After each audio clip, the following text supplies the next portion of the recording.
하나님의 말씀을 가지고 나오미의 소원이라는 제목으로 잠깐 동안 은혜를 나누려고 합니다. 어떤 세 사람이 길을 가다가 천사를 만났습니다. 그 천사가 내가 당신들을 만났으니 당신들의 소원을 다 들어주겠습니다. 소원을 말해보십시오. 첫 번째 사람은 돈에 한이 맺힌 사람이라 나는 부자가 되고 싶습니다. 그래서 천사가 그 사람을 원하는 대로 큰 부자가 되게 해주었습니다. 두 번째 사람은 권력에 한이 맺힌 사람이었습니다. 그래서 내게는 최고의 권세를 주십시오. 그랬더니 역시 그 사람에게도 최고의 권세를 주었다고 합니다. 세 번째 사람은 나는 아내를 구합니다. 그래서 천사가 물었습니다. 그럼 어떤 여자를 구하십니까? 첫 번째는 얼굴이 예쁘고, 두 번째는 몸매가 날씬하며, 세 번째는 키가 크고, 네 번째는 돈이 많고, 다섯 번째는 남편 말에 순종을 잘하는 착한 마음씨를 가지고, 여섯 번째는 음식을 잘하고, 일곱 번째는 집안일을 잘하는 부지런한 여자면 좋겠고, 여덟 번째는 마음이 따뜻하고, 아홉 번째 지혜롭고, 열 번째 남편이 성공하도록 내조를 잘하는 여자가 필요합니다. 그랬더니 천사가 이렇게 얘기했습니다. 아마 좀 기다려보면 혹시 나올지 모르니까 한 1만 년만 기다려보라고. 그리고는 가버렸다는 거예요. 여러분에게는 어떤 소원이 있습니까? 이 세상의 모든 사람들은 아마 소원이 없는 사람은 없을 것입니다. 그런데 어떤 사람들의 소원은 이루어지고 또 그렇지 못한 소원들도 있다는 것이죠.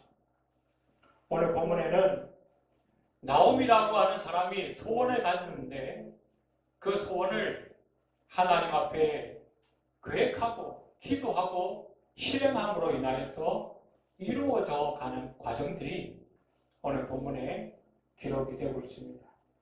그래서 오늘 이 나오미의 소원을 이루어 가시는 하나님의 역사를 우리가 살펴보면서 우리가 어떠한 소원을 가져야, 그리고 소원을 가지고 어떻게 해야 이 소원이 이루어질 수 있는가, 몇 가지로 교훈을 얻고자 합니다. 자, 첫 번째는 이 나오미의 소원은 자기의 이기적인 욕심을 소원으로 가졌던 것이 아니라는 것입니다. 오늘 1절 말씀에 보면 이렇게 기록이 되어 있습니다. 룻의 시모 나오미가 그에게 이르되 내 딸아 내가 너를 위하여 안식할 곳을 구하여 너로 복되게 하여야 하지 않겠느냐. 이 말은 무슨 말이냐면 나오미가 자기가 육신적으로 편하고 잘 먹고 행복할 수 있는 소원을 가진 것이 아니라 며느리 룻이 아직 젊은데 새로운 가정을 이루어서 행복하고 잘 살았으면 좋겠다. 그런 소원을 가졌다는 것입니다. 우리가 지난번에 살펴본 것처럼 나오미도 가보고 룻도 가봅니다. 또 나오미는 사실상 이 룻이 아니면 아무도 함께할 사람이 없는 그저 외로운 인생인 거예요. 그래서 이 룻이 자기에게 함께 있어준다는 것이 얼마나 고맙고 감사한 일인지 모릅니다. 더군다나 우리가 지난 시간에 살펴본 것처럼 이 룻이 어떻게 해요? 시어머니를 복양하기 위해서 남의 밭에 가서 이삭 죽기까지 해가지고 시어머니를 먹여 살리는 지금 그런 상황 아닙니까? 그래서 이 룻이 자기를 떠나가면 자기는 외로운 이 이 노년을 보내야 될 뿐만 아니라 먹고 사는 문제도 심각하게 문제가 되는 그런 상황이라는 것입니다.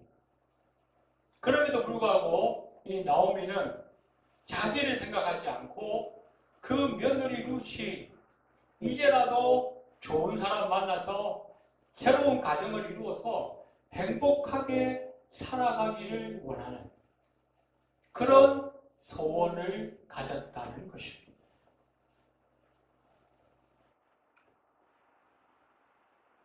이렇게 나오미가 룻이 행복해지기를 원하는 그런 소원, 이기적이거나 개인적이거나 자기를 중심으로 한 소원이 아닌 남을 위하고 남을 배려하고 이타적인 그런 소원을 가지니까 하나님이 적극적으로 도와주신다는 것입니다. 그래서 우리도 이 인생을 살면서 우리는 대부분 나의 개인적이고 이기적인 소원을 이루기를 원하지만 하나님 앞에 정말 응답받는 소원이 되기 위해서는 좀 때때로 남을 위하고 이웃 사람을 배려하고 나보다는 주변을 좀 더 챙겨볼 수 있는 그런 마음가짐이 우리에게 필요하다는 것입니다.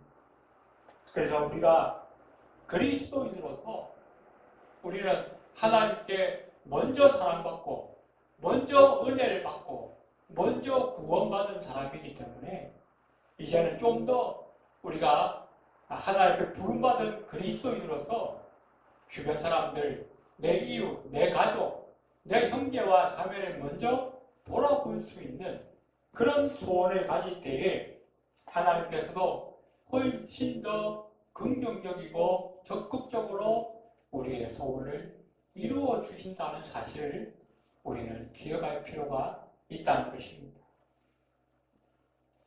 오늘 본문에서 두 번째로 우리가 받게 되는 교훈은 이 나오미의 소원은 단순히 육신적인 생각으로만 나온 것이 아니라 하나님의 말씀에 근거하여 소원을 이루기를 원하고 있다는 것입니다. 오늘 2절에 보니까 네가 함께하던 시녀들을 둔 보아스는 우리의 친족이 아니냐라고 말하고 있습니다. 지금 며느리 룻이 어제 그제 그 밭에 가서 이삭 줍기를 해왔는데 그 밭의 주인이 보아스라고 하는 사람인 것을 알게 되죠. 그랬더니 이 나오미는 직감적으로 알아차리게 됩니다. 자기의 남편 엘리멜렉의 친족이라는 것입니다. 그래서 이 나오미가 룻을 결혼시키려고 할 때 단순히 육신적인 생각으로 야 네가 이제라도 좋은 사람 만나서 행복하게 살아라 단순히 그런 의미가 아니라 그 보아스는 바로 자기의 친족이고 그 친족은 하나님의 말씀에 따라서 기업을 물을 자가 될 수 있기 때문에 하나님의 말씀에 따라서 그 소원이 이루어지기를 원하고 있다는 것입니다. 신명기 25장에 보면 이스라엘 남자들 가운데에 결혼했는데 자식을 낳지 못하고 죽게 되면 그 친족 중에 기업을 물을 사람, 고엘이라고 하는 사람을 선택해서 그 사람이 대신 자식을 낳아줄 수 있도록 그래서 그 가문이 희가 없이 멸족되는 그런 일을 막기를 원하셨다는 것입니다. 또 홀로 남겨둔 그 과부와 또 그 여인이 먹고 살 길을 해결할 수 있는 방법도 그 고엘이라고 하는 제도 속에 하나님께서 함께 남겨두셨던 것을 성경은 분명하게 기록하고 있다는 것입니다. 그래서 이 나오미는 단순히 인간적인 생각으로 그렇게 실행하려고 했던 것이 아니라 하나님의 말씀에 기록된 방법에 따라서 그 말씀에 근거해서 자기의 소원이 이루어졌으면 좋겠다라고 생각하고 있다는 것입니다. 지금 우리가 살펴본 것처럼 이 나오미가 살던 시대는 사실은 사사시대입니다. 사사시대의 끝자락이.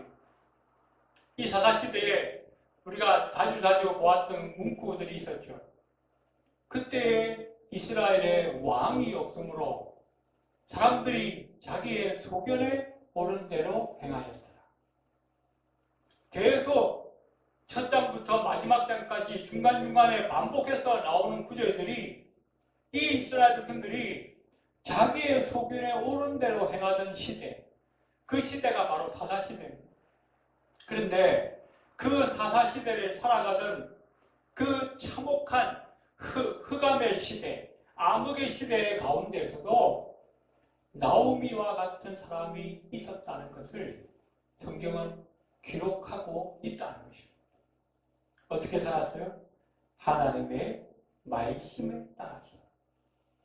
내 소원 하나 이루어지는 것도 내 욕심대로, 내 개인적인 생각대로 이루는 것이 아니라 하나님의 말씀과 하나님의 뜻에 따라 이루어지기 원합니다.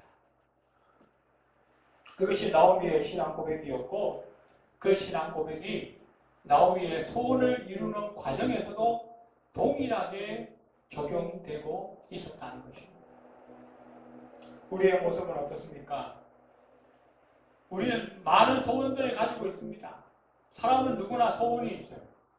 그런데 그 소원을 이루기 위해서 나는 과연 하나님의 말씀에 근거해서 행하고 있는지, 아니면 그냥 내 어떤 유익만을 위해서 단순히 그냥 알라딘 마술램프에 있는 거인을 불러내려고 하는 그런 욕심으로만 우리가 소원을 행하고 있지는 않은지 한번 돌아볼 필요가 있다는 것입니다.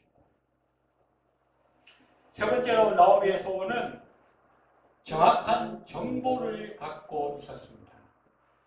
오늘 2절 말씀에 다시 한번 읽어드리면, 네가 함께하는 시녀들의 종 보아스는 우리의 친족이 아니냐.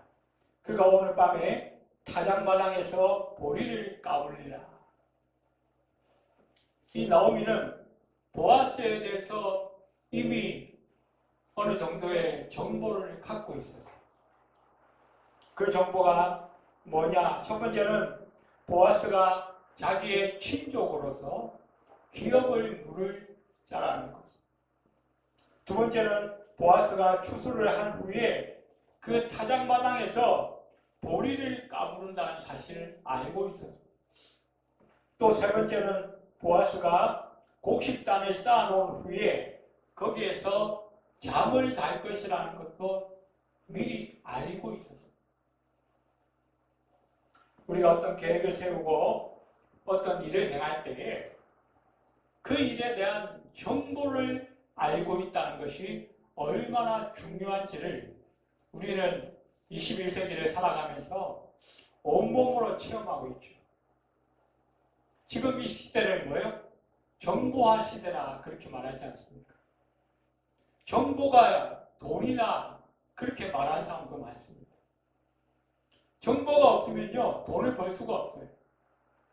정보가 없으면 내가 맡은 일을 제대로 감당할 수가 없어요. 우리가 시장에 가서 물건 하나 사는 것도요, 정보가 없으면 비싸게 바가지 쓰고 삽니다. 요즘 뭐 보이스피싱이니 뭐 캠피싱이니 뭐 여러 가지 피싱들이 난무하지 않습니까? 그 모든 게 뭐예요? 제대로 된 정보를 알지 못하고 행하다 보니까 그렇게 당하는 거예요. 그래서 우리가 이 세상을 살면서 주님께서 과거에 말씀하신 것처럼 우리는 비둘기처럼 순결해야 하지만 뱀처럼 지혜롭게도 살아야 한다. 지혜롭게 사는 방법이 뭔가? 우리가 행하고 계획하고 실행할 그 이들에 대해서 충분한 정보를 가져야 한다는 것이죠. 공부도 마찬가지예요. 우리 학생들 공부할 때도 선생님이 시험을 어디에서 낼지 좀 정보를 알고 있는 친구들과 무작정 공부하는 친구들과는 성적이 다를 수밖에 없어요. 그래서 우리가 이 세상을 살면서 우리가 어떤 일을 행할 때 우리는 항상 올바른 정보를 가질 필요가 있다. 또 정보가 없으면 섣불리 행하면 안 되는 거예요. 충분한 정보를 가지고 충분히 분석한 다음에 그 계획과 그 생각을 실행해도 늦지 않다는 것을 우리는 이 세상을 살면서 경험하게 되어진다는 것입니다. 오늘 우리가 네 번째로 우리가 받게 되는 교훈은 이 나오미는 그냥 소원만 가진 것이 아니라 구체적인 계획을 가지고 할 수 있는 최선을 다했다는 것입니다. 오늘 3절과 4절에 그런즉 너는 목욕하고 기름을 바르고 의복을 입고 타작마당에 내려가서 그 사람이 먹고 마시기를 다 하기까지는 그에게 보이지 말고 그가 누울 때에 너는 그 눕는 곳을 알았다가 들어가서 그 발치 이불을 들고 거기 누우라. 그렇게 말씀하고 있습니다. 나오미는 룻을 결혼시키기 위한 충분한 계획을 가지고 있었습니다. 그리고 보아스에 대한 많은 정보를 갖고 있었습니다. 이것들은 뭐예요? 나오미가 미리 그 일을 실행하기 전부터 많은 생각과 준비와 계획을 했다는 것입니다. 우리가 어떤 일을 이루려면 그 일에 대한 계획이 먼저 세워져요. 지을 때도 설계도가 먼저 있어야 돼요. 막무가내로 기둥 하나 세웠다가 천장 한 번 올렸다가 벽 한 번 세웠다가 그래가지고 나중에 다 무너져요. 미리 준비된 그 설계도 속에서 기초부터 하나하나 쌓아가야만 집이 나중에 지어져도 30년, 50년 갈 수가 있는 거예요. 우리가 어떤 일에 성공하기 원한다고 한다면 반드시 계획을 먼저 세워야 돼요. 1단계에서는 뭘 하고 그 다음 단계는 뭘 하고 또 이것이 성공하면 그 다음 단계는 뭘 하고 그 세부 계획도 이 1단계에서는 어떤 사람들이 필요하고 재정은 얼마 정도가 필요하고 장소는 어디에서 할 것이고 그런 것들이 충분히 계획이 세워진 다음에 일이 실행되어져도 간혹 실수가 나올 수가 있고 간혹 예기치 않은 사건들이 일어날 수 있다. 그런데 계획조차 없이 뭔가를 실행한다면 그 일을 망치고자 작정하는 것과 마찬가지다. 오늘 3절에 보니까 그런즉 너는 목욕하고 기름을 바르고 의복을 입고 이 나오미가 룻을 보내면서 그냥 무작정 가라 그렇게 한 것이 아니었어요. 충분한 준비를 갖추고 사람이 할 수 있는 최선의 방법을 동원하고 있다는 것입니다. 사무엘상 16장 7절에 보니까 하나님은 중심을 보시지만 사람은 외모를 본다 그랬어요. 그래서 우리가 이 세상 살면서 무조건 믿으면 돼. 무조건 하나님이 하시면 돼. 그렇게 우리가 믿음을 내세우는 것도 중요하지만 때때로 사람은 외모를 보기 때문에 우리가 준비해야 할 것들을 준비하는 것도 필요하다는 것입니다. 사람들은 우리 중심을 잘 못 봐요. 내가 아무리 진실하다, 내가 아무리 성실하다 그렇게 해도 사람들은 외적으로 보이는 그 결과를 가지고 판단한다는 거죠.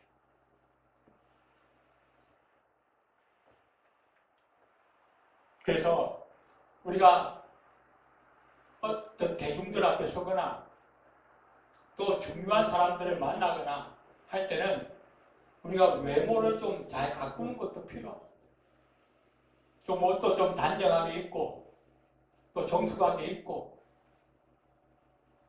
왜? 사람들은 외모를 보기 때문에.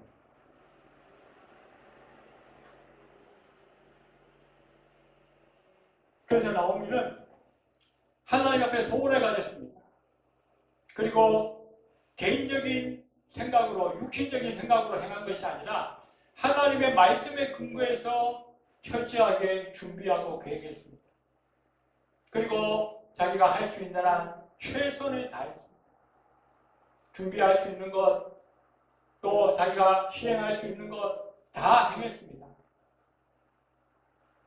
그런데 나머지 하나가 더 있었어요. 나머지 하나는 뭔가, 나오미는 최선을 다하기 위해 하나님 앞에 기도함으로 맡겼다는 것입니다. 사람의 마음을 움직이는 거기 때문에 그 보아스가 마음의 결정을 내리기까지는 나오미는 결코 그 결과에 대해서 예측할 수가 없어요. 단정할 수가 없어요. 내가 아무리 최선을 다해서 준비했다 할지라도 보아스가 노 한마디 하면 끝난 거예요. 그런데 나오미가 룻에게 말합니다. 그가 너의 할 일을 내게 고하리라. 그가 내게 할 일을 내게 고하리라.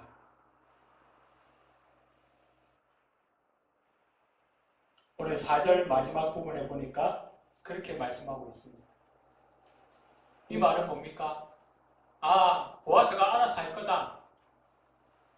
그런 책임을 떠넘기는 그런 의미가 아니라 내가 할 수 있는 한 최선을 다하고 그 나머지는 하나님께 맡긴다는 것입니다.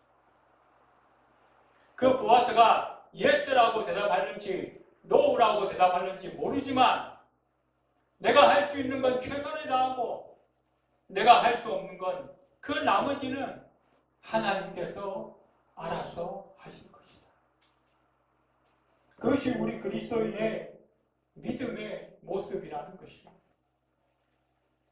하나님이 할 것이니까 나는 가만히 안방에 앉아있기만 하는데 벌러덩 들어 누워서 하늘에서 감이 뚝 떨어질 거야. 그런 모습은 믿음이 없는 것과 마찬가지입니다. 하나님이 하실 것이기 때문에 내가 할 수 있는 최선을 다하고 나머지 결과는 하나님께 맡기는 것. 그것이 나오미의 신앙이었고 나오미의 신앙 고백이었습니다. 그것이 또한 우리 모든 그리스도인의 신앙 고백이 되어야 한다는 것입니다. 우리는 어떤 일을 하든지 간에 내가 할 수 있는 한 최선을 다해야 합니다. 그리고 그 나머지는 그 결과에 대해서는 하나님께 맡겨야 합니다. 결과가 좋지 않다고 해도 하나님의 선한 뜻이 있을 것이라는 것을 우리는 믿어야 합니다.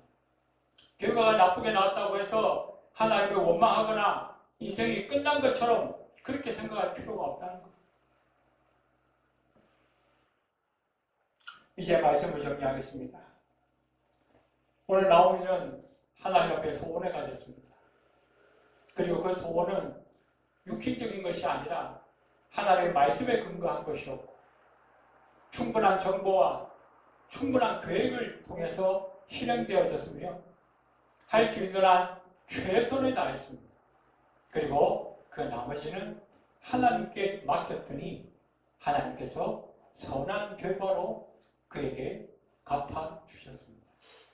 오늘 나오미처럼 저와 여러분의 소원도 하나님 앞에 응답되어지고 또 그 소원이 다 이루어짐으로 말미암아 하나님 앞에 영광 돌릴 수 있는 저와 여러분이 다 되시기를 주님의 이름으로 축원드립니다. 기도드리겠습니다. 고모신 하나님, 은혜를 감사합니다. 우리도 나오미처럼 하나님 앞에 기뻐 받으실 만한 소원을 갖게 하시고 그 소원이 다 이루어짐으로 말미암아 하나님 앞에 영광 돌리는 삶이 될 수 있도록 인도하여 주시옵소서. 예배를 마치고 돌아가는 발걸음 위에도 함께하여 주옵소서. 예수님의 이름으로 간절히 기도드리옵나이다. 아멘.